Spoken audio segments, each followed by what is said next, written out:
जब भी हमें लाइफ में कोई डिसीजन बनाना होता है, चाहे वो इन्वेस्टमेंट का ही डिसीजन क्यों ना हो, जहां पे हमारे सामने एक प्रोबेबिलिटी होती है कि आपकी सक्सेस की प्रोबेबिलिटी है 60%, आपकी फेलियर की प्रोबेबिलिटी है 40%।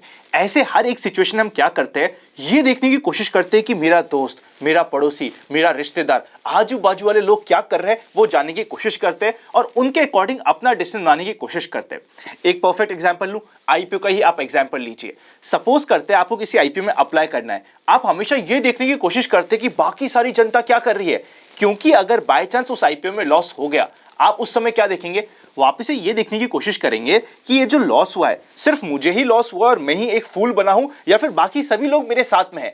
जैसे हमें रियलाइज होता है कि ये सिर्फ मुझे नहीं, सभी का पेन है, हमारा पेन अपने आप कम हो जाता है। हम अपने आप के मन को तसल्ली दिला देते हैं, क्या फर्क पड़ गया, हर किसी को लॉस हुआ, it is part of the game. पर इसी के अगेंस्ट में सपोज करते हैं हम कोई डिसीजन बनाते हैं और वहां पे लॉस होता है। लॉस होने के बाद हम देखते हैं कि यार हम तो अकेले ही है जिसने ये डिसीजन बनाया, तो हमें और शर्म आती है और गिल्टी फीलिंग होती है और दुख बढ़ जाता है। इसीलिए हम हमेशा इक्विटी मार्केट के डिसीजन में भी ना लोगों के साथ में रहना पसंद करते हैं कि बाकी जनता क्या कर रही है वो देखने की कोशिश करते हैं।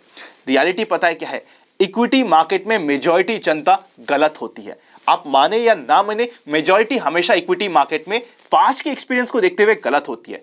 होता क्या है, जिस समय मार्केट अच्छा हो रहा हो हम मेजॉरिटी को देखते हैं क्या कर रहे हैं, अच्छा हर कोई इन्वेस्ट कर रहा है, चलो मैं भी इन्वेस्ट कर देता हूं। जिस समय बुरा समय आता है, सपोज करते हैं मार्केट क्रैश हो जाता है, मार्च 2020 जैसी सिचुएशन आ जाती है, या फिर सब प्राइम क्राइसिस आ जाता है, या फिर आईटी टेक बबल बर्स्ट हो जाता है, मार्केट क्रैश हो जाता है, उस समय हम वापस से देखते हैं कि बाकी जनता क्या कर रही है, हमारे दोस्त क्या कर रहे हैं। सब लोग उस समय मार्केट से भाग रहे होते हैं। हमें लगता है कि बाकी सब भाग रहे तो हम भी भाग जाते हैं, क्योंकि अगर हम नहीं भागे तो हम मूर्ख बन जाएंगे। हमें ऐसा लगेगा कि मार्केट और टूटा, बाकी सबको पता था, हमें भी पता था, पर हम मार्केट में बने रहे, ये तो बड़ी गलती हो जाएगी।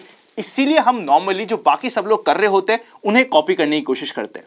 ऐसा मत करिए, हमेशा अपनी सूटेबिलिटी को प्रॉपर्ली ध्यान में रखिए। आपका अगर म्यूचुअल फंड का पोर्टफोलियो है वो गोल से प्रॉपर्ली मैच होना चाहिए, एसेट एलोकेशन है वो प्रॉपर होना चाहिए। होगा आपका पड़ोसी जिसने 100% इक्विटी में इन्वेस्ट कर रखा होगा, पर अगर आपका एसेट एलोकेशन बोलता है कि आपके पोर्टफोलियो का 50% डेट में होना चाहिए, आपको डेट में मेंटेन करना चाहिए। ये मत देखिए कि आज के दिन बाजू वाला क्या कर रहा है, आपका दोस्त क्या कर रहा है, या फिर नॉर्मल कंसेंसस क्या है। आपके लिए क्या सही है वो देखिए। ध्यान रखिएगा इस पॉइंट को, ओवरऑल आपको 2022 में बहुत काम आने वाला है। चलिए शुरू करते हैं आज का पहला पार्ट, जिसका नाम है मार्केट टुडे। सबसे पहले इंडेक्स के ऊपर नजर डालते हैं। Sensex 0.24% negative, Nifty 0.25% negative, bank Nifty 0.57% negative. देखिए कल के दिन है एसबीआई का result. During the day be open for all free Telegram पे, अगर अभी तक आप इसका पार्ट नहीं बने, सीधा टेलीग्राम पे जाके इन्वेस्ट आज फॉर कल सर्च करिएगा, ये चैनल आपको मिल जाएगा जिसमें ऑलरेडी 2,10,000 से ज्यादा मेंबर्स पार्ट बन चुके हैं। इसमें ओपनली लाइव मार्केट में आपको बताने की कोशिश करी थी कि आज के दिन मॉर्निंग से ही एसबीआई स्ट्रेंथ शो नहीं कर रहा था और कल के दिन है इसके रिजल्ट्स।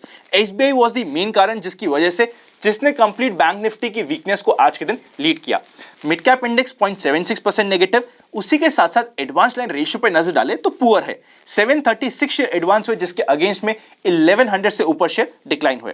सेक्टर्स की बात करें तो मेटल्स, कमोडिटी, एफएमसीजी, आईटी और हेल्थ केयर ने आज के दिन अच्छा परफॉर्म करा।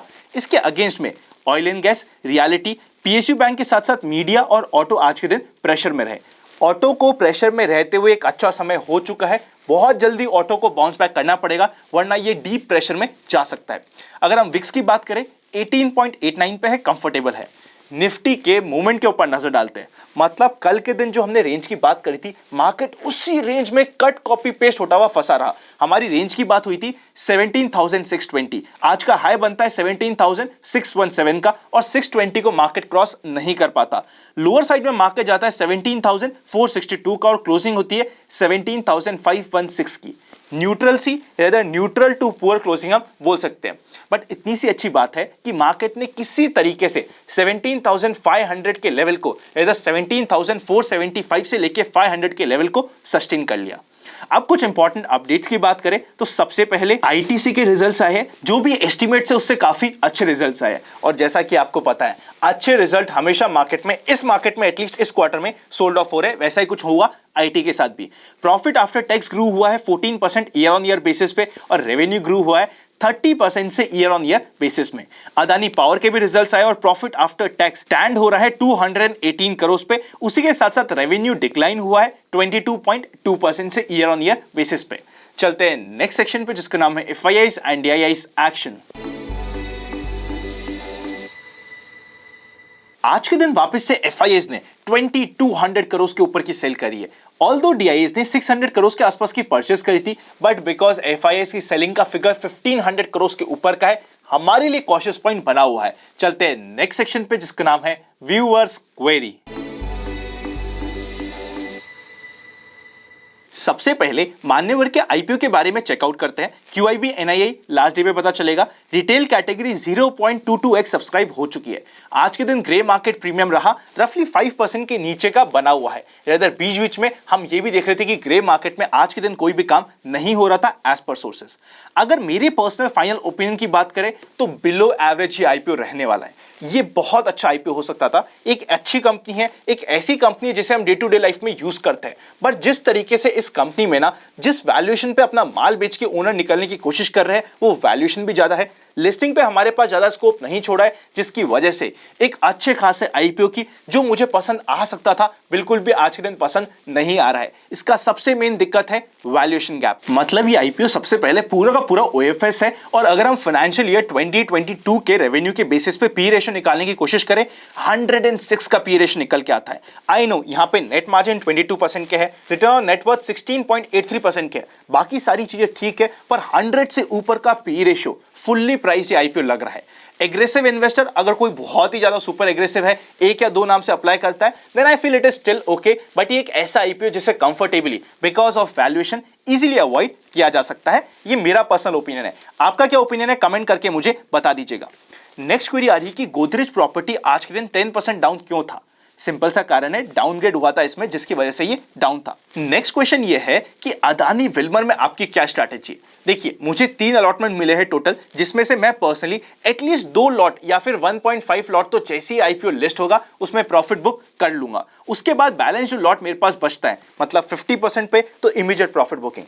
बैलेंस 50% पे इस आईपीओ में बिकॉज बहुत ज्यादा हैवी लिस्टिंग इनकी एक्सपेक्टेशंस नहीं है, पहले 5 मिनट के लो में जो भी पहले 5 मिनट का लो होता है वहां पे ट्रेल में करने की कोशिश करूंगा। अगर हम पूरा का पूरा भी लिस्टिंग इन पे प्रॉफिट बुक करते हैं तो ऐसा कोई दिक्कत की बात मुझे पर्सनली यहां पे नहीं लग रही। बहुत हेवी लिस्टिंग इनकी एक्सपेक्टेशंस नहीं है, जैसे कि हमारी हमेशा बात हुई थी।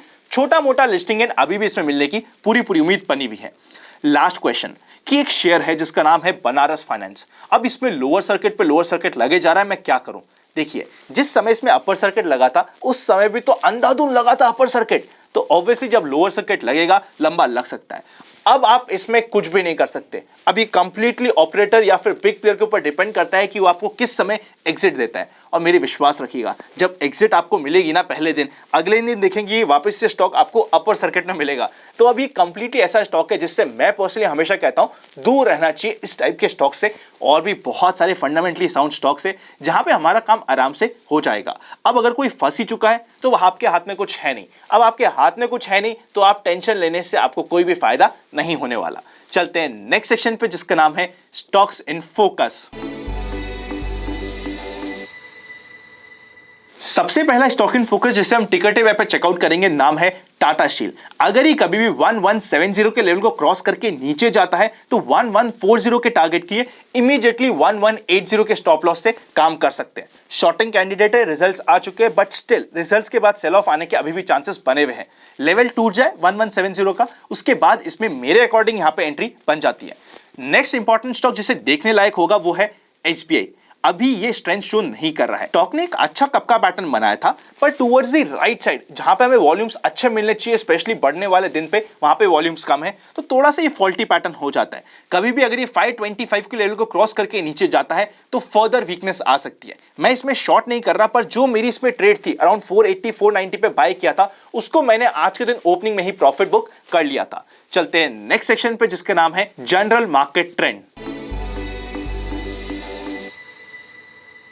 नंबर ऑफ वॉल्यूम डिस्ट्रीब्यूशन जिसका काउंट है 4, न्यूट्रल मार्केट ट्रेंड अभी भी मेंटेन होने वाला है। चलते हैं फाइनल सेक्शन पे जिसका नाम है एक्सपेक्टेशंस फ्रॉम टुमारोज मार्केट।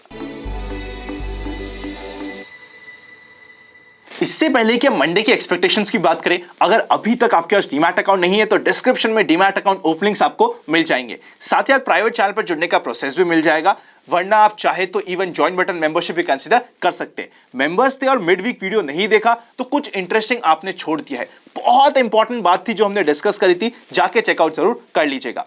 अब सबसे पहले हम बात करें कॉल के आइशू पर इंटरेस्ट की, 18,000, 18,500 एंड 19,000 पे है। रजिस्ट्रेशन होने वाला है 17,625 का ही, जो कल के दिन भी रजिस्ट्रेशन था। सपोर्ट की बात करें तो पुट का highest open interest 16,500, second highest open interest 17,000 and third highest open interest 17,500 पे। सपोर्ट मिलेगा 17,300 पे। पर इस एक्सपायरी में क्या हो रहा है, बहुत ज्यादा आउट ऑफ द मनी जाके कॉल में भी और पुट में भी काम हो रहा है। जब भी ऐसा कुछ काम होता है ना, मतलब ये होता है कि आपके सामने वॉलेटिलिटी बहुत जल्दी आपका वेट कर रही है। हो सकता है एक वीक और वॉलेटिलिटी के बिना रह जाए, पर उसके बाद रेडी रहिएगा, कुछ तो चल रहा है ऐसा जो आपको और हमें अभी समझ नहीं आ रहा है। कुछ तो गड़बड़ है दया, वो बोलते हैं ना, याद रखिएगा। पुट कॉल रेशियो अभी भी 0.90 पे है, काफी कंफर्टेबल है।